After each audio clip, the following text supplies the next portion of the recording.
Hello दोस्तों, तो स्वागत है आपका मेरे चैनल लर्न विद विनीता पे। तो आज हम बात करने वाले हैं बीपीएससी टीआरई 3.0 की, यानी कि बिहार शिक्षक भर्ती फेज 3 की। तो ये काफी गहमा गहमी है, कुछ दिनों से काफी चर्चा में है बिहार शिक्षक भर्ती। जब से एनडीए की सरकार आई है तो उसके बाद से ये सारी बातें हो रही हैं। बहुत सारे अलग अलग से यूट्यूबर्स हैं और बहुत सारे एजुकेटर्स हैं, सारे लोग बता रहे हैं कि बिहार में क्या क्या होने वाला है, फेरबदल होने वाला है, काफी सारी चीजें आने वाली। विज्ञप्ति लगभग जो एग्जाम आपका फेज 3 का जो आपका अगस्त में होना था, वो एग्जाम अब कयास लगाए जा रहे हैं कि मार्च में हो सकता है, क्योंकि चुनाव भी आपके नजदीक हैं और चुनाव के नजदीक होने के साथ साथ हो सकता है कि आपका काफी जल्द ही ये एग्जाम मार्च में करा दिया जाए। अब देखो, ज्ञापन जो है जिला शिक्षा पदाधिकारियों तक पहुंच चुका है कि भैया फेज 1 और फेज 2 में जो शिक्षक भर्तियां हुई थी, उन शिक्षक भर्ती के होने के बाद जो भी वहां पे रिक्त पद हैं, उन रिक्त पद की जानकारी दी जाए। और उन रिक्त पदों की जानकारी के बाद आप समझ रहे हैं, जो उनकी जानकारी मिल जाएगी तो उसके हिसाब से शिक्षक भर्ती फेज 3 की वैकेंसीज निकलेंगी। तो जो अगर मैं बात करूं तो जो फेज 2 की शिक्षक भर्ती थी, उसमें लगभग आपकी 28 के इतनी पद रिक्त रह गए थे।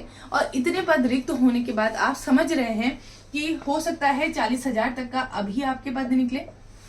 तो ये टोटल लगभग हम 65-68 हजार तक की आपस में बात कर सकते हैं कि इतने पद आपके जरूर निकलने। लेकिन हालांकि बहुत सारे चैनल्स पे ये भी बात हो रही 70,000, 71,000, न्यूज पेपर में भी 71,000 तक के पदों की भी बात हो रही है। कोई तो 1 लाख पद तक भी कह रहा है। लेकिन मेरा मानना है कि 60 से 70,000 के बीच में लगभग आपके इतने पदों पे वैकेंसीज निकलना बहुत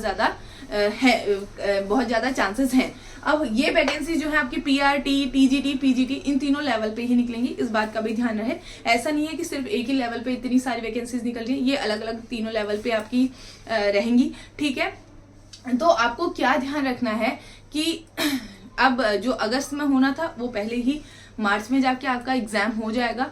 अब ये एग्जाम जो है, जिसके लिए बच्चे काफी टाइम से मेहनत कर रहे थे कि भैया हमारा सिलेबस जो भी है हम इसको फटाफट से निपटा लेंगे, अगस्त तक अपना पूरी रणनीति बना के रखते हैं बच्चे सारे कि हम इतने समय में इतना कर लेंगे, इतने समय इतना कर लेंगे। लेकिन अब जहां तक है, हालांकि ये अच्छी बात है कि वैकेंसीज निकल रही हैं, लेकिन ये थोड़ा सा बच्चों के लिए भी थोड़े से बच्चे हतोत्साहित हो जाते हैं कि हमारे पास इतना सारा सिलेबस है, हम कैसे करेंगे, इतना कम समय है और इतने कम समय में इतना सारा सिलेबस जो है, उस सारे सिलेबस को हमने कंप्लीट करना है। तो इसके लिए बच्चे काफी ज्यादा डर जाते हैं कि हम ये सारी चीजें, आते हुए बच्चे क्वेश्चन करने लगते हैं कि कैसे हम सारी चीजें करेंगे।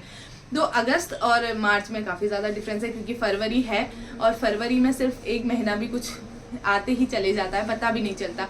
तो बच्चों, लेकिन चाहे जो भी है, दशरथ माझी को तो आप जानते हैं ना, कैसे उन्होंने एक पूरे पहाड़ को तोड़ के रोड बना ली थी। तो मैं भी आपसे उम्मीद करती हूँ कि सारी चीज़ों को छोड़ दीजिए, रील्स को, यूट्यूब्स को, फालतू के चैनल्स को, जो भी आप देख रहे हैं कि हर एक मिनट में नया एक वीडियो उठा के हर एक मिनट में नया एक चीज़ को लेके देख रहे हैं, जो आपके काम की है, जिससे आपको इन्फॉर्मेशन मिलती है, सिर्फ उन चीज़ों को देखें और अपनी मेहनत में जुट जाएं। कैसे भी करके आपको ये एग्ज़ाम क्वालिफाई करना है, इस चीज़ को सोचें। तो आप कैसे अपनी प्रिपरेशन को रखते हैं चालू, कैसे सारी चीज़ें करते हैं। और अभी हार्ड वर्क करने का टाइम आ चुका है, हार्ड वर्क नहीं, स्मार्ट वर्क कहें तो, क्योंकि अब ये टाइम नहीं है बच्चों, जो चीजें आपको नहीं आती उन चीजों को आप जबरदस्ती उसके पीछे ना लगें।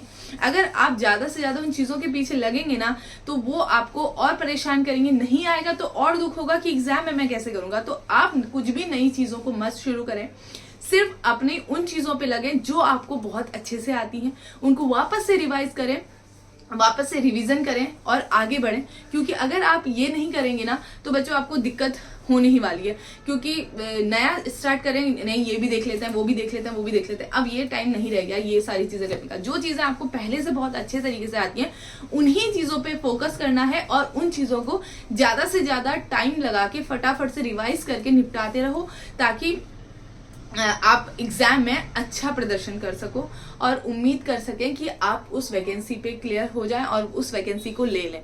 ठीक है, तो मुझे ये उम्मीद है कि ज्यादा से ज्यादा बच्चे, आप सभी जो वैकेंसीज आएंगी तो सारे बच्चे जो भी हैं वो सारे बच्चे का पार्ट बने, ठीक है। जैसे ही वैकेंसी आएगी मैं आपको इन्फॉर्म करूंगी, मैं आपको बताऊंगी कि इस वैकेंसी में क्या क्या चीजें कही जा रही हैं, क्या क्या बातें हो रही हैं, ठीक है। क्या नोटिफिकेशन फटाफट से हो सकता है, जहां तक है ये मिड फैब तक का आपका नोटिफिकेशन आ जाएगा। सारी रिक्त पदों की जानकारियां चले जाएंगी कि कौन कौन से पद कहाँ कहाँ पे कितने खाली हैं, तो उसके हिसाब से आपका सारी चीजें बन जाएंगी और फिर आपका नोटिफिकेशन आते ही आपकी एग्जाम डेट भी बता दी जाएगी तुरंत, और आपको अभी लग जाना है। ये नहीं कि जब भैया नोटिफिकेशन आएगा फिर हम देखेंगे फिर आगे हम बढ़ेंगे, ये चीजें आपको नहीं करनी है। क्योंकि अगर आप ये सारी चीजें करते हैं तो आपके लिए ही नुकसान है, क्योंकि आपके पास समय कम है और आपको सिलेबस बहुत ज्यादा है और आपको फटाफट इसे कंप्लीट करना है। और बीपीएससी का एग्जाम मैं आपको बता दूं, बीपीएससी का एग्जाम भी काफी ज्यादा डिफिकल्ट रहता है, लेवल अच्छा खासा रहता है। तो ऐसे नहीं कि कुछ भी ऐसे ही एग्जाम है और उठा के कर लेंगे, ऐसा नहीं होता। आपको अच्छे लेवल का एग्जाम होता है ये, और आपको उसके लिए अपनी पूरी मेहनत करनी है, पूरी दिलो जान से जुट जाना है और अपनी तैयारी पूरी रखनी है। मेरी तरफ से सभी को ऑल द वेरी बेस्ट, और जो भी इंफॉर्मेशन आती है मैं आप तक पहुंचाऊंगी, ठीक है। तो इसी के साथ प्लीज मेरे चैनल को लाइक कीजिए, शेयर कीजिए, सब्सक्राइब कीजिए। Thank you very much.